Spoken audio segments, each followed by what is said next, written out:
সম্মানিত দর্শক, আসসালামু আলাইকুম। আমি মোহাম্মদ হৃদয় আজকে আবার চলে এসেছি নতুন আরেকটি ভিডিও নিয়ে। আজকের ভিডিওতে আমি আপনাদেরকে দেশি মুরগির, পাহাড়ি দেশি মুরগির, লেয়ার মুরগির, ফার্মি মুরগির, যারা খাঁচায় মুরগি পালন করতে চাচ্ছেন তাদের জন্য একদম আদর্শ একটা খাঁচা, কিভাবে কোন খাঁচার মধ্যে মুরগিটা একদম সুস্থ সুন্দরভাবে থাকতে পারে, চলতে পারে, এরকম একটা খাঁচার ভিডিও আপনাদেরকে দিব। একদম 100% সঠিক কথাটা দেওয়ার চেষ্টা করব। তো দর্শক, আমার এই মুরগি পালন করার বয়স আজ পর্যন্ত প্রায় 5 বছর হয়ে পড়ছে।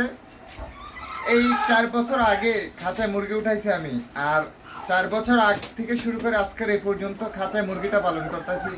আমি যে কত রকমের খাঁচা বানাইছি মানে তার কোনো হিসাব নাই। কিভাবে বানাইছি দর্শক আপনাদের বললে বুঝবেন। 4 বছর আগে আমি তখন ইন্দোনেশিয়া, চায়না তাদের ভিডিও দেখতাম, তারা কি করতো, খাঁচার মধ্যে মুরগিটা পালন করতো। প্রথমে একটা ভিডিও দেখতাম, ওই খাঁচাটা আমার কাছে ভালো লাগতো, ওই সিস্টেমে খাঁচা বানাইতাম। তারপর আবার যখন ভিডিও দেখতে দেখতে আরেকটা সুন্দর খাঁচা আসতো, ওইটা ভেঙে ওইটা বানাইতাম। এমন করতে করতে দর্শক আমি অনেক খাঁচা বানাইছি এ পর্যন্ত। প্রচুর টাকা নষ্ট করছি, অনেক, হিসাব নেই, অনেক টাকা আমি এই খাঁচার পিছনে শেষ করছি। তো ফাইনালি আমি মুরগি পালন করতে করতে কোন খাঁচার মধ্যে মুরগিটা সুন্দরভাবে থাকে তার একটা একদম সম্পূর্ণ তথ্য দেওয়ার চেষ্টা করব। এই খাঁচা বানাইলে আপনাদের আর কখনোই খাঁচায় যারা মুরগি পালন করতে চান কখনই আর ভাঙা লাগবে না। তো দর্শক, ইউটিউবে বা অনেক আগে থেকে আমরা ভিডিও দেখতেছি, খাঁচাটা তারা মুরগিটা যে রাখে 1 ফিট খাঁচার মধ্যে একটা মুরগি রাখে।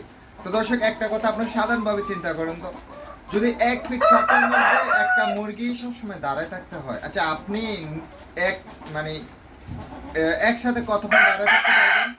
আপনার সমস্যা হবে। মুরগিটা কিন্তু সেম এরকমই, মুরগির জন্য সুন্দর একটা জায়গা দিতে হবে, তাহলে সে আপনাকে দীর্ঘদিন সুস্থ থাকবে, আপনাকে ভালো প্রোডাকশন দেবে। তো দর্শক, বেশি কথা না বলে আজকে আমি আপনাদেরকে একটা সঠিক তথ্য দেওয়ার চেষ্টা করব যে কোন খাঁচার মধ্যে মুরগিটা একদম কমফোর্টেবল পরিবেশে থাকে। তো দর্শক, আমি যদি আপনাদেরকে দেখানোর চেষ্টা করি, এই যে এটা হচ্ছে একটা খাঁচা, আমার এটা হচ্ছে একটা খাঁচা। এই খাঁচার মাপটা হচ্ছে আপনার, এই যে দেখেন, পাশে হচ্ছে 20 ইঞ্চি আর লম্বা হচ্ছে 6 ফিট। মানে আমি যদি প্রতি 2 ফিট বাই 20 ইঞ্চির মধ্যে একটা মুরগি রাখি, এই যে এই পাশে যদি দেখেন দর্শক, এখানে কিন্তু এই পাশে হচ্ছে 2 ফিট, এই যে 2 ফিট, আর ওই পাশে হচ্ছে 20 ইঞ্চি। তাহলে আমি এই খাঁচার মধ্যে 6 ফিটে 3টা মুরগি রাখতে পারবো। প্রথম তলায় 3টা, নিচ তলায় 3টা। দেখেন এই যে মুরগিটা, আপনার দেখেন কত সুন্দরভাবে সে এখানে ঘুরতে পারে, কিন্তু ঘুরতে পারে, আবার দেখেন তার ঘোরার জায়গা আছে সুন্দর, আবার বসতে পারে, কত একটা সুন্দর পরিবেশে সে এখানে থাকে। দেখেন পাহাড়ি মুরগি, এটা কিন্তু অনেক বড় সাইজের মুরগি, তারপরে কত সুন্দরভাবে সে আরামসে এখানে থাকতে পারে। তো দর্শক, এই খাঁচাটাও আমার কাছে কিন্তু ভালো লাগেনি, আমার কাছে সঠিক একটা খাঁচার মাপ আছে। এই খাঁচাগুলোও আমি একটা সময় ভেঙে ফেলবো। এই যে যেটা আপনাদেরকে দেখাচ্ছি, এই যে এই খাঁচাটা, এদিকে এই খাঁচাটাও আমি কিন্তু ভেঙে ফেলবো। আমি যে খাঁচার সঠিক মাপটা আপনাদেরকে দেখাবো। তো দর্শক চলুন এই খাঁচার সঠিক মাপটা আপনাদেরকে দেখাবো।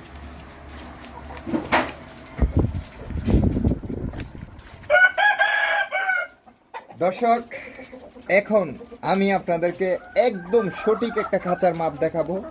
এই খাঁচাটা হচ্ছে সবচেয়ে ভালো, আর এই খাঁচার মধ্যে মুরগি এত সুন্দরভাবে থাকে, তা আপনারা দেখলে হয়তো বুঝতে পারবেন। এই খাঁচার মাপটা যদি আমি আপনাদেরকে দেখাই তাহলে আরো সহজে বুঝতে পারবেন।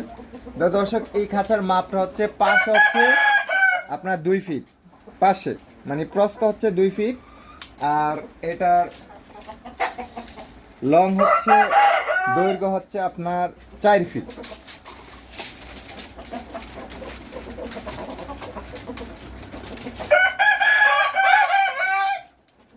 দর্শক, এই যে দেখেন, এটার লং হচ্ছে 4 ফিট। তাহলে 4 ফিট বাই 2 ফিট খাঁচার মধ্যে আমি 2 ফিট বাই 2 ফিট একটা রুম, আর এই পাশে আরেকটা রুম হচ্ছে 2 ফিট। উচ্চতা আছে হচ্ছে খাঁচাটার 21 ইঞ্চি, আপনারা চাইলে 20 ইঞ্চিও দিতে পারেন, কোনো সমস্যা নেই। তো 4 ফিট বাই 2 ফিট, আর খাঁচাটার সম্পূর্ণ খাঁচাটা লম্বা হচ্ছে, উচ্চতা হচ্ছে আপনার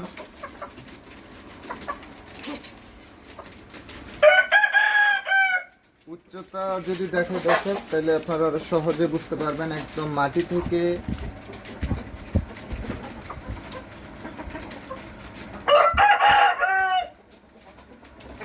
থেকে তার উচ্চতা হচ্ছে 57 ইঞ্চি। তারপরে 57 ইঞ্চি একটা খোপের উচ্চতা হচ্ছে 20 ইঞ্চি, 21 ইঞ্চি, আর একটা খোপের উচ্চতা হচ্ছে 21 ইঞ্চি। তাহলে এটা লম্বা হচ্ছে আপনার লম্বায় আছে হচ্ছে 4 ফিট, আর প্রস্থ আছে হচ্ছে 2 ফিট, আর মাটি থেকে তার উচ্চতা হচ্ছে 57 ইঞ্চি। তো দর্শক এটা হচ্ছে আপনার খাঁচার একটা সঠিক মাপ। দেখেন এই খাঁচার মধ্যে আমার একটা পাহাড়ি দেশি মুরগি, দেখেন এটা সাইজটা কিন্তু অনেক বড় মাশাআল্লাহ, আর কালারটা দেখেন এত সুন্দরও, কিন্তু দেখেন এসে এখানে ঘুরতে পারবে কত সুন্দর, দেখেন একদম আরামসে দর্শক এখানে থাকতে পারবে। দেখেন মুরগিটা কত সুন্দর একটা, যদি আমি আপনাদেরকে আরো ভালো করে দেখাই, দেখেন এই যে দেখেন সে 2 ফিট বাই 2 ফিট খাঁচার মধ্যে সে কত সুন্দরভাবে থাকতে পারে। দেখেন এই সাইডে আরেকটা মুরগি, দেখেছেন কত সুন্দর তার পরিবেশ। তা আপনারা চাইলে এরকম যদি আপনার 2টা খাঁচা থাকে, এখানে কিন্তু 4টা মুরগি, নিচে মুরগি আছে, তো 4 4 8টা মুরগি হইলে আপনার এনাফ, একটা বাণিজ্যিক খামার কিন্তু এনাফ। এই পাশে আমার মোরগের সেটআপ, দেখেন আমরা কাজ করতেছি এখন। তো দর্শক আমরা কিন্তু দীর্ঘদিন যাবত কাজ করতে করতে বুঝতে পারছি যে মুরগিটা কোন সেটআপে সবচেয়ে ভালো থাকে। আপনারা কখনোই মুরগিটাকে কষ্ট দেওয়ার চিন্তা করবেন না, কারণ 1 ফিট খাঁচার মধ্যে মুরগি নড়তেও পারে না ঠিক মতো দাঁড়ায় থাকতে হয় সবসময়। তো দাঁড়ায় থাকলে মুরগি কিন্তু আপনি নিজেই কতক্ষণ দাঁড়ায় থাকতে পারবেন। তো সব চিন্তা ভাবনা করে এটা হচ্ছে খাঁচার একটা আদর্শ মাপ। এই খাঁচার মধ্যে আপনি মুরগিটা এত সুন্দরভাবে থাকতে পারবে, কোনো রকমের জামালা নাই, একদম শান্তিতে থাকতে পারবে। তো দর্শক আমি ইতিমধ্যেই অনলাইন কোর্স শুরু করছি, আলহামদুলিল্লাহ আমার সাথে প্রায় 5-6 জন যুক্ত হয়েছে।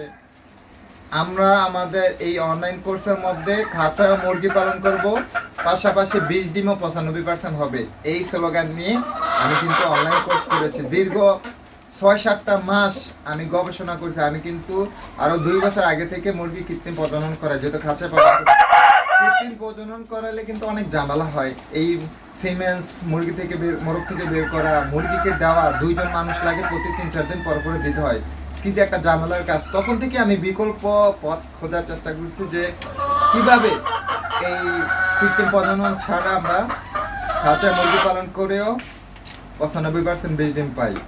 কয়েকটা বেস আমি পাওয়ার পরে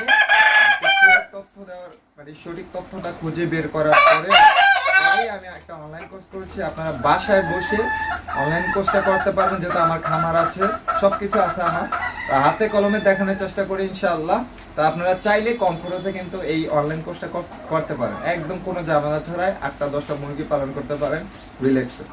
তো দর্শক আমার অনলাইন কোর্স থেকে আপনারা কি কি শিখতে পারবেন, ডিমের মুরগিকে সব সময় সুস্থ রাখা কিভাবে রাখবেন, ডিমের মুরগির খাবার ব্যবস্থা, ডিমের মুরগির মেডিসিন ব্যবস্থা, ডিমের মুরগির থেকে সঠিক পরিমাণ ডিম বের করা, শুধু ডিম বের করলে হবে না, 95%-এর ওপরে 20 ডিম বের করা, মেশিনে ডিম ঢুকাবেন কিভাবে, মেশিন থেকে এই গ্রেডের বাচ্চা কিভাবে বের করবেন, এই বাচ্চা বোর্ডিং করবেন কিভাবে, মেডিসিন সম্পর্কে ধারণা, অর্থাৎ খামারে A to Z সবকিছুই শিখতে পারবেন কম খরচে। আপনারা চাইলে শিখতে পারেন, এটা খুবই ভালো, আমি আন্তরিকতার সাথে শেখানোর চেষ্টা করি। তো প্রিয় দর্শক আজকের ভিডিওটা এই পর্যন্তই। আজকে খাঁচা নিয়ে আপনাদেরকে একটা ডিটেলস ধারণা দিলাম। ইনশাআল্লাহ এরকম খাঁচা বানাইলে আপনাদের আর কখনো ভাঙা লাগবে না, একদম মুরগি থাকবে সুস্থ সুন্দর, আরামসে থাকতে পারবে। তো দর্শক আজকের ভিডিওটা এই পর্যন্তই, সবাই ভালো থাকবেন, সুস্থ থাকবেন, আল্লাহ হাফেজ।